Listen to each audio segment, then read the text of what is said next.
విశ్వనాథ్ గారు ఒక్కసారి సెంట్రల్ విషయంలో ఒక్కసారి పక్కన పెట్టి రాష్ట్రం విషయానికి వస్తే నిన్న కేటీఆర్ మాట్లాడుతూ అసలు కాంగ్రెస్ ని మేము ఎన్నికల్లో పోటీదారుగానే చూడలేదు, మొత్తం పోటీ అంతా బీజేపీకి అలాగే బీఆర్ఎస్ కి మధ్యనే ఎంపీ సీట్ల విషయంలో అని చెప్తున్నారు. సో ప్రజలు నమ్మే ఈ మాట అయితే లేదా ప్రజలు నవ్విపోతారండి. 3 నెలల కిందట్లనే తుక్కు ఓడిపోయారు. మొత్తం బీఆర్ఎస్ ఎమ్మెల్యేలు ఎంపీలంతా లేదు కాంగ్రెస్ లకు వచ్చేసి చేరిపోతా ఉన్నారు. 3 నెలల కింద జరిగింది. అటువంటిది పోటీ లేదంటే ఎవరైనా నమ్ముతారండి? ఇది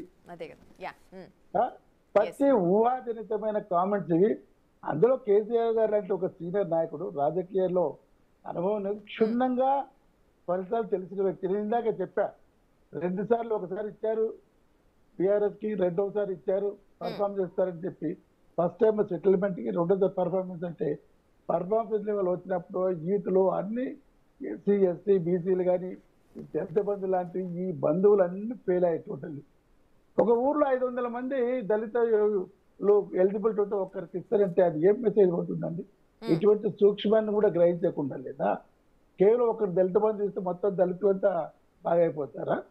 సో ఇటువంటి పరిణామాలు జరిగే తరంలో సెంట్రల్లో కూడా బీజేపీ 2 సార్లు ఈనాడు అధికారంలోకి వచ్చింది. సరే, అంతర్జాతీయంగా పిఎం గారి మోడీ గారి ఒక లెవెల్ పెరిగినా లేక ఆయన గ్రాఫ్ పెరిగినా కానీ వాస్తవం జీడిపి ఎక్కడికి వచ్చిందండి? ఇప్పుడు 4.6 వచ్చింది జీడిపి. ఇలా చెప్పుకుంటూ పోతే చాలా ఉన్నాయి. ఉద్యోగాల్లో 1 కోటి ఉద్యోగాలు ఇస్తున్నారు, ఆ ఉద్యోగాలు ఇంతవరకు ఇవ్వలేదు.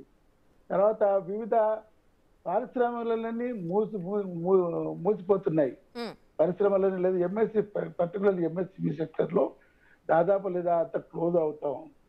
సో ఇటువంటి తరుణంలో లేదా గొప్పగా యూత్కి ఉద్యోగాలు లేవు, పారిశ్రామిక క్లోజ్ అవుతా ఉన్నారు, జీడిపి తగ్గిపోతా ఉంది. ఒకటే అన్నిటి పెట్టలేదా? రామ జన్మభూమి శ్రీరామ్ అంటూ పోతే ఇవన్నీ భారతదేశ ప్రజలు చాలా వివేకం గలవాలని, మతాన్ని సహిస్తూనే హిందూ మతానికి ఇది ఉంది.